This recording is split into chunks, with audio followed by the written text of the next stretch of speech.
Bem, pessoal, então vamos passar agora a examinar a classificação que divide a posse em posse de boa fé e posse de má fé. Recorremos aqui novamente ao texto do Código Civil. O texto do Código Civil, no artigo 1201, diz: é de boa fé a posse se o possuidor ignora o vício ou o obstáculo que impede a aquisição da coisa. Logo, será de má fé a posse daquele que conhece o vício ou obstáculo que impedem a aquisição da coisa. Percebam que se trata de um conceito que se funda em dados subjetivos, psicológicos. Para a boa-fé, para a posse de boa-fé, é imprescindível que o possuidor creia legitimamente estar diante de uma situação legítima, que ele acredite no seu íntimo que não há nenhum vício, não há nenhum obstáculo, não há nenhum problema na aquisição do bem. Agora, se o indivíduo sabe intimamente que a aquisição da coisa é viciada, há impedimento, há obstáculo para o acesso à coisa, a sua posse, evidentemente, quando obtida, será considerada de má fé. Vamos aqui, com exemplos, deixar a coisa mais clara. É evidente que aquele indivíduo que usa de violência para tirar alguém do seu imóvel, para na sequência tomar-lhe a posse, está agindo de má fé. Se não houvesse impedimento, obstáculo à sua aquisição, ele não precisaria se valer do emprego de armas para ter acesso à coisa.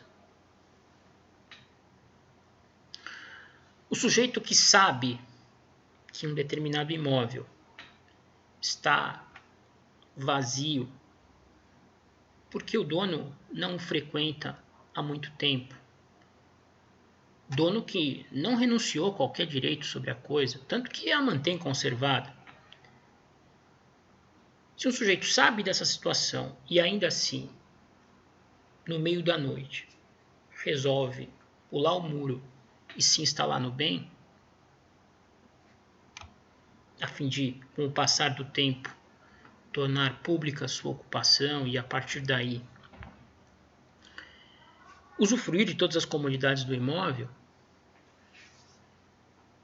é evidente que aí nós temos uma posse de má fé, porque o sujeito sabe que existe um impedimento, que existe um obstáculo à aquisição da coisa. Senão, ele não teria que se valer de uma conduta clandestina para ter acesso a ela. Ok? Essas são situações muito claras em que a gente consegue diferenciar muito bem quem está de boa fé e quem está de má fé. Agora, há situações que são nebulosas.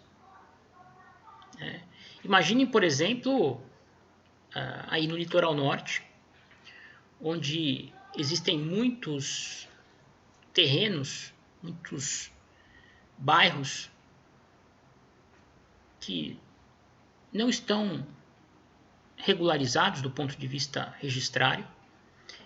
Existem vários imóveis sem qualquer registro imobiliário.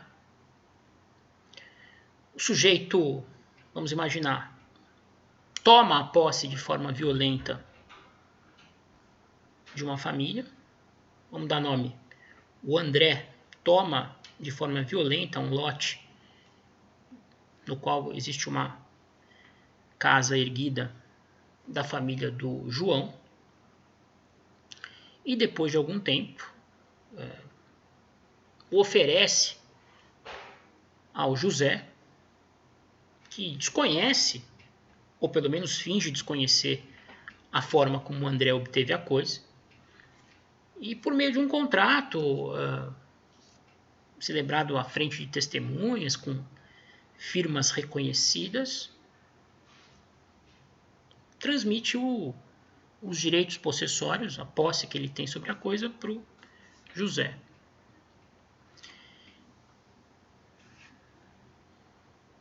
Como é que vai ficar a situação? Como é que vai ser classificado o José aí? Vai ter que ser feita uma investigação aí subjetiva. Afinal, José tinha conhecimento que a coisa havia sido obtida de forma ilícita, ou ele acreditou de fato na versão que o André apresentou, no sentido de que havia adquirido do anterior possuidor a coisa?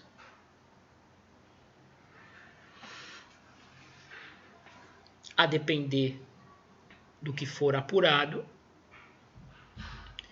o José será considerado possuidor de má fé ou de boa fé.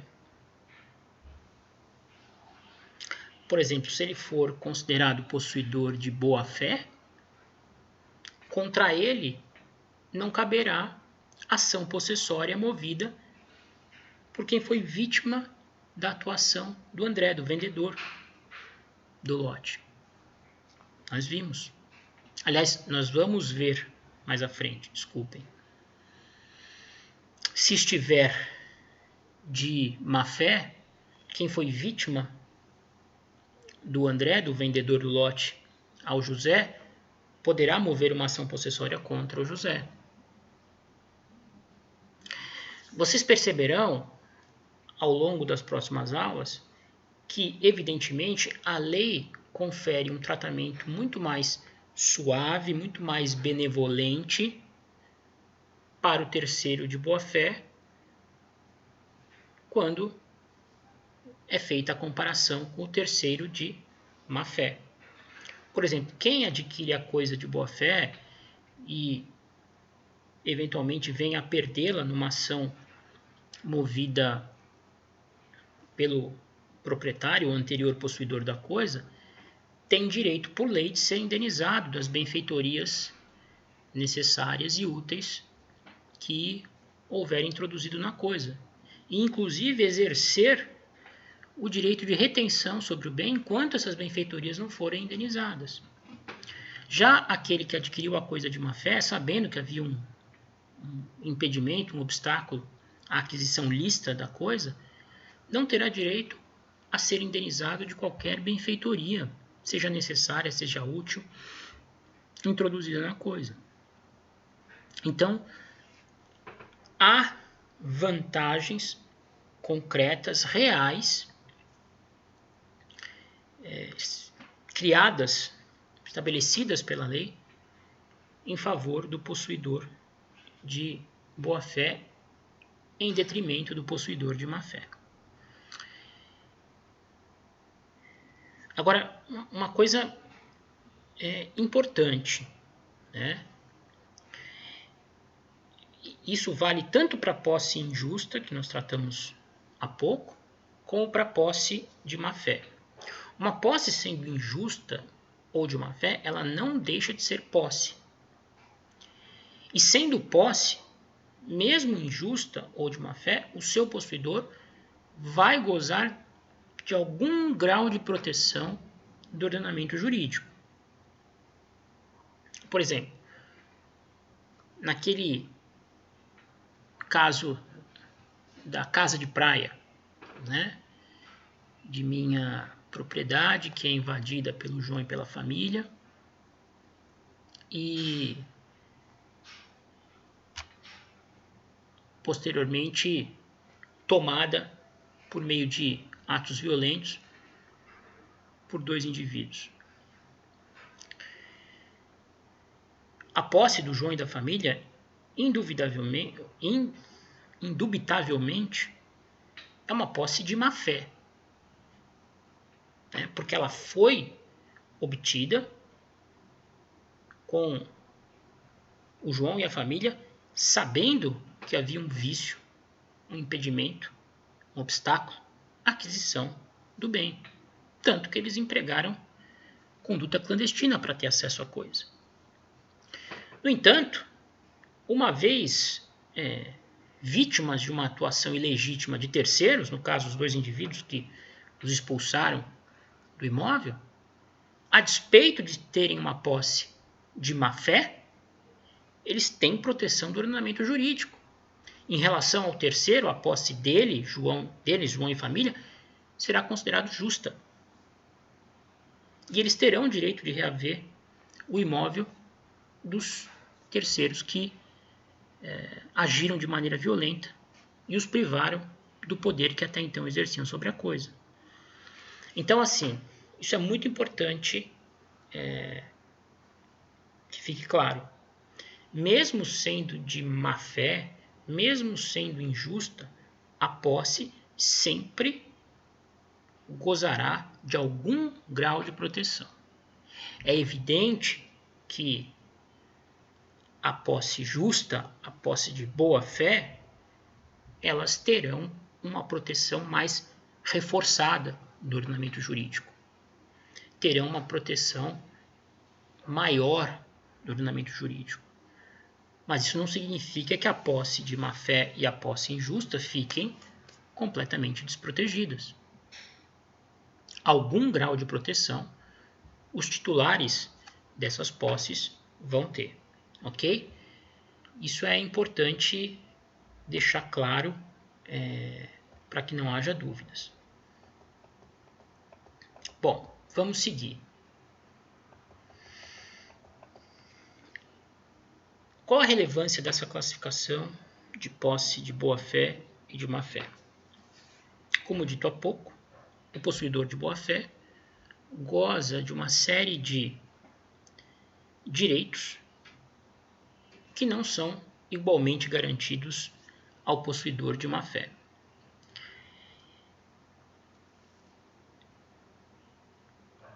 Existe uma presunção de boa-fé àquele que adquire a coisa através de justo título. Presume-se de boa-fé aquele que adquire a coisa através de justo título. E o que é que vem a ser o tal do justo título? Título é documento. Então, a posse respaldada em documento, a posse documentada,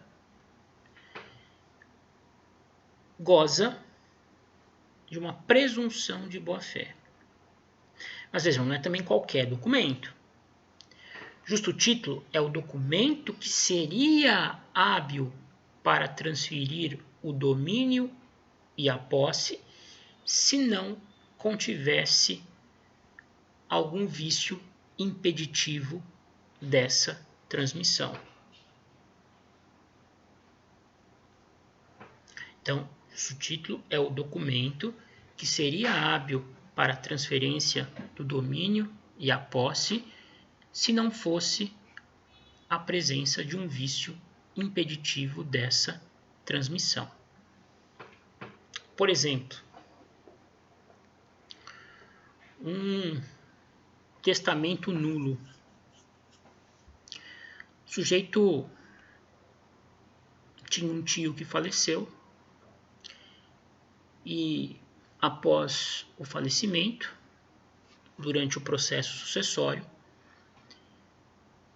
descobre-se que esse tio falecido deixou um testamento e nesse testamento havia uma disposição de última vontade por meio da qual o falecido deixava um imóvel para o sobrinho.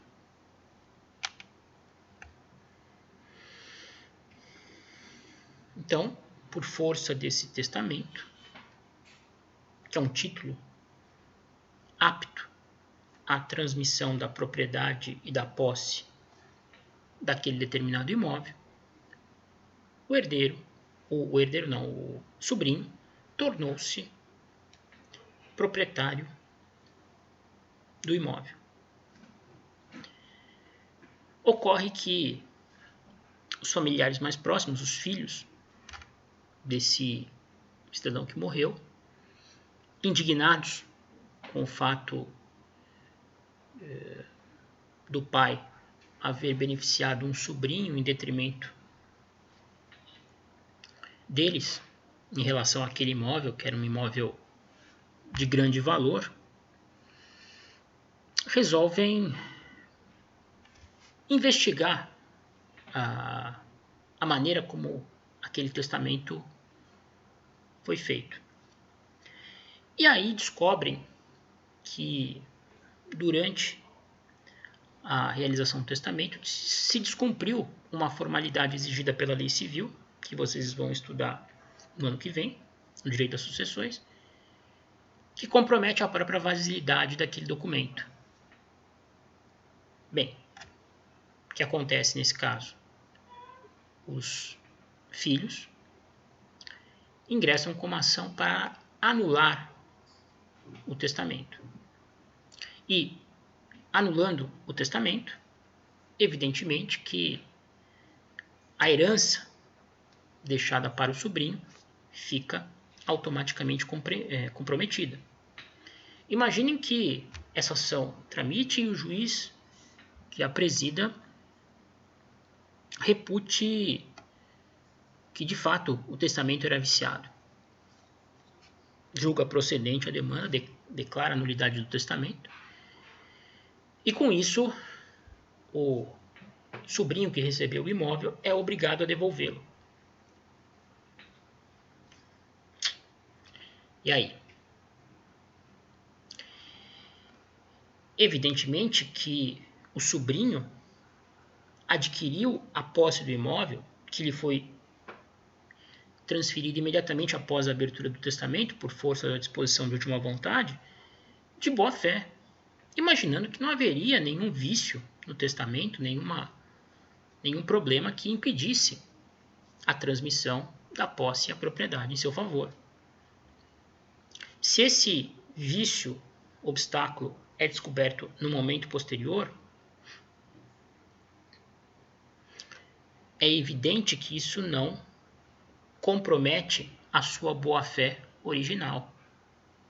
E como titular de posse de boa-fé, ele terá direito, por exemplo, a ser indenizado por eventuais melhoramentos, benfeitorias que ele introduziu na coisa durante o período em que exerceu posse sobre ela. Existe a presunção de boa-fé para quem obteve a coisa a partir de justo título, que é um documento que, se não fosse pelo vício nele contido, desconhecido, em princípio, teria total aptidão para transferir a propriedade, a posse da coisa em favor de alguém. Outro exemplo. O sujeito obtém a posse de um bem a partir de um compromisso particular de cessão de direitos possessórios de alguém que figurava como consumidor da energia elétrica fornecida ao imóvel. Então vejam, o sujeito mora lá numa área sem muita regularidade imobiliária, a maior parte dos lotes, terrenos, não são registrados no cartório de registro de imóveis. Ele tem plena consciência disso. Mas ele conhece um cidadão que está oferecendo um lote nessas condições, como prova da posse que exerce sobre esse imóvel que pretende ceder. O alienante apresenta lá as contas de energia, de água, todas o nome dele. Isso é suficiente para que o cidadão entenda que não há problema nenhum na aquisição. E ele faz o contrato, compromisso particular, cessão de direitos possessórios sobre o imóvel. Aquele documento não fosse pela presença de um vício desconhecido, seria hábil a transmitir a posse e a propriedade da coisa ao adquirente. Vamos imaginar que depois da celebração desse instrumento particular de cessão de direitos possessórios, com o comprador já na posse do imóvel que lhe foi transferido pelo alienante, ele descobre que o imóvel tem sim registro imobiliário, que foi parcelado, ou seja, que ele foi dividido irregularmente, e que o dono da área maior, que inclui o tal lote, deseja reaver a posse da coisa.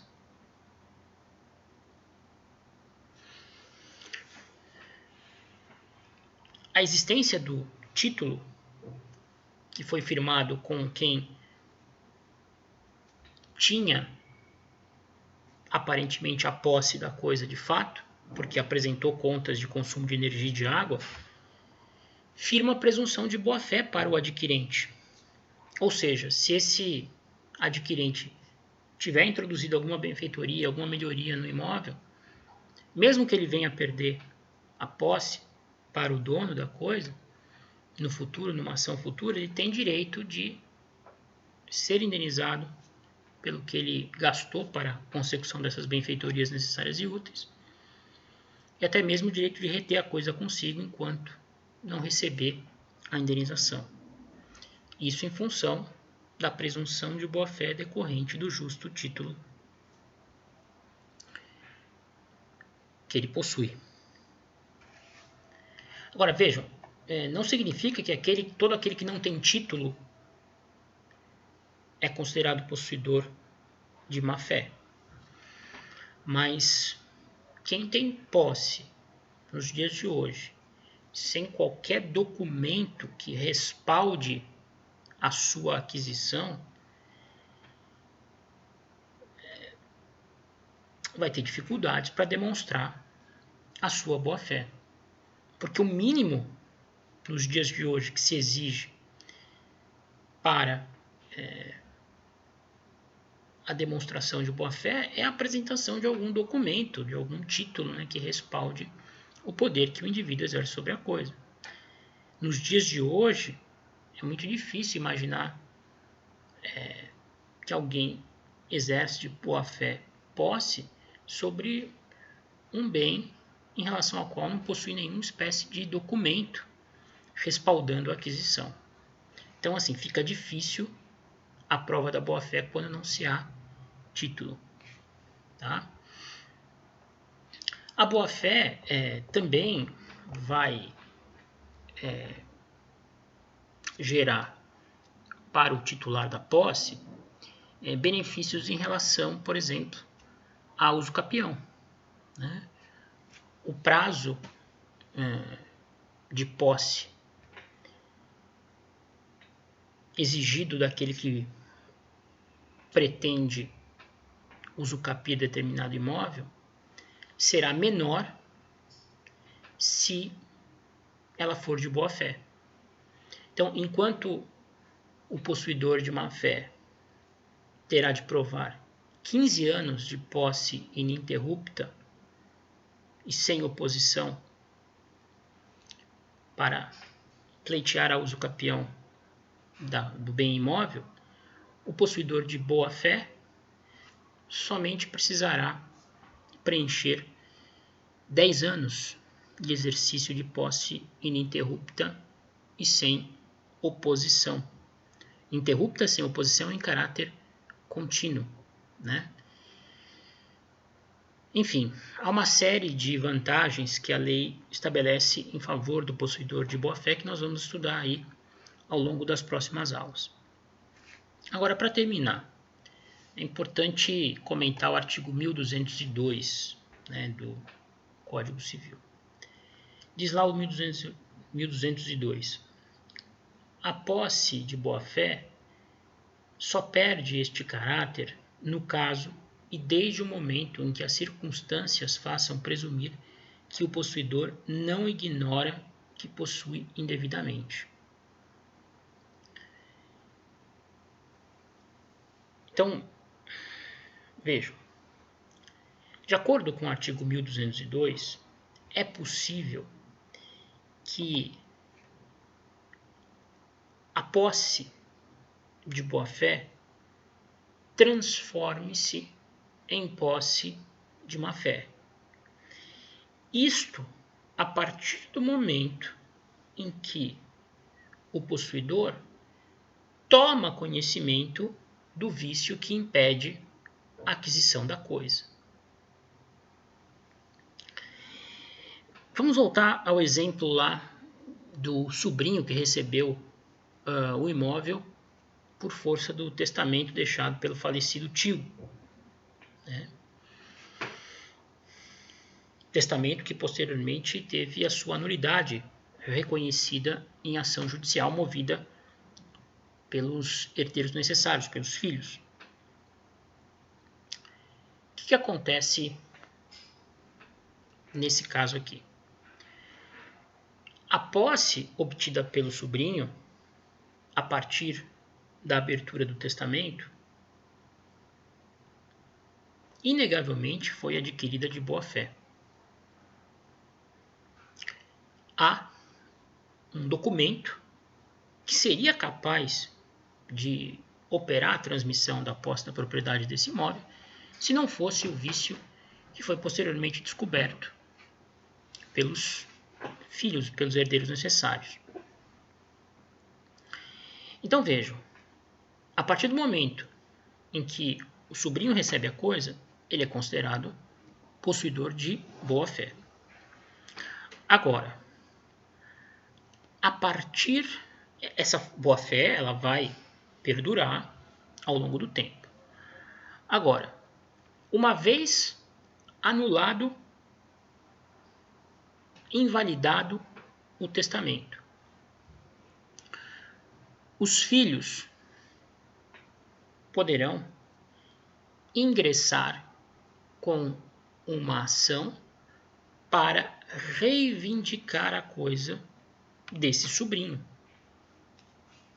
que obteve a posse logo em seguida a abertura do testamento. Afinal, se o testamento foi declarado inválido, a sucessão do falecido seguirá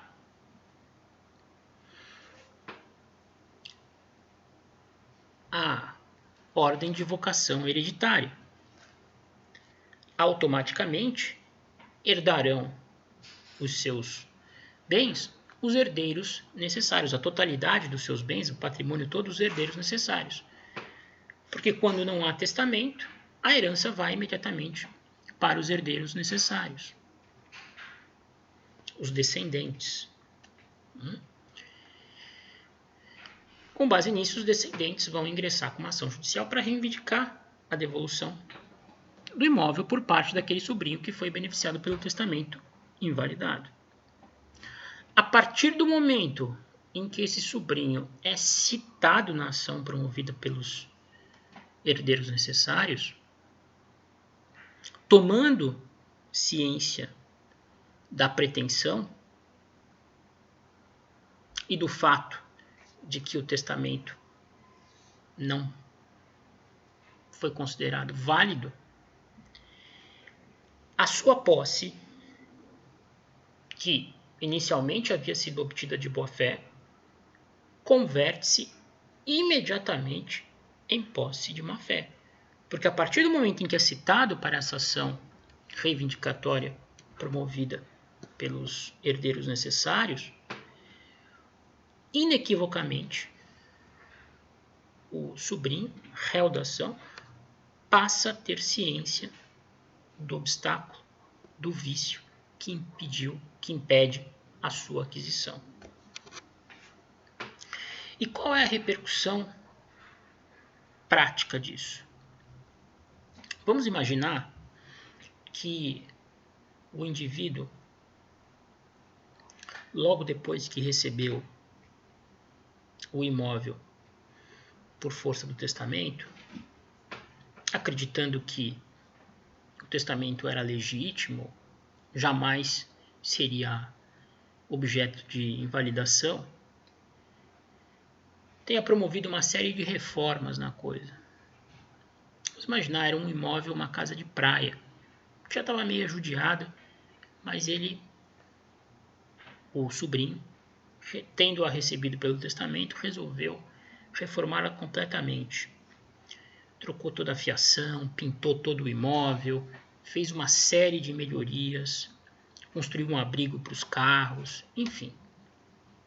Gastou um bom dinheiro na reforma do imóvel. Se toda essa reforma foi concluída antes da citação para ação, da ação promovida pelos herdeiros necessários com o objetivo de reaver a coisa, essas benfeitorias, em função de terem sido realizadas enquanto de boa-fé ao possuidor, poderão ser indenizadas. Ou seja, o prejuízo não será menor, né? Tudo que ele gastou na melhorias necessárias e úteis na coisa vai ser reembolsado. Ele vai até poder permanecer do imóvel enquanto não receber a indenização, que é uma grande vantagem. Agora, a partir da citação para essa ação, qualquer melhoria que seja feita no imóvel e que não tenha caráter necessário de manutenção, de conservação da coisa, qualquer gasto com benfeitorias úteis não poderá ser indenizado.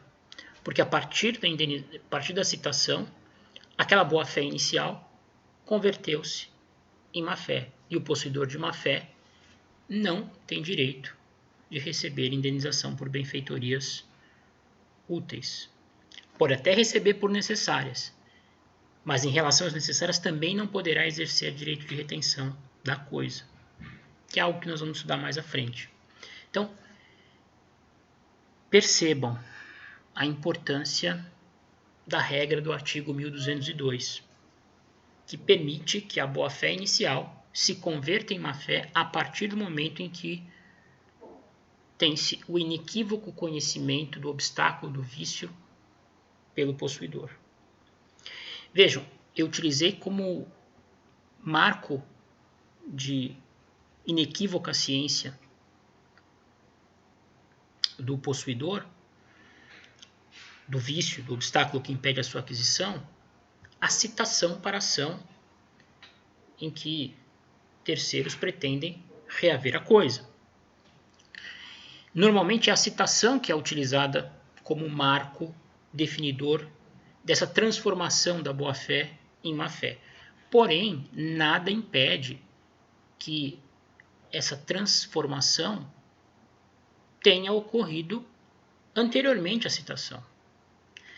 Basta que aquele que promove a ação demonstre que o réu, possuidor atual da coisa, foi cientificado antes do ajuizamento de que havia um vício, obstáculo impeditivo à sua aquisição, para que a posse do réu tenha se convertido em posse de má-fé.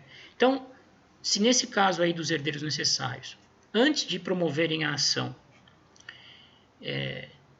tenham tentado resolver o problema de maneira consensual, expedido notificações ao primo, sobrinho do falecido, no sentido de que ele tinha que devolver a casa porque o testamento havia sido declarado nulo, enfim, e essas correspondências foram ignoradas, sendo possível a comprovação do momento em que o sobrinho recebeu a primeira das correspondências em que estava sendo notificado do vício, do obstáculo que existia à continuidade da sua posse, essa data vai ser considerada o momento de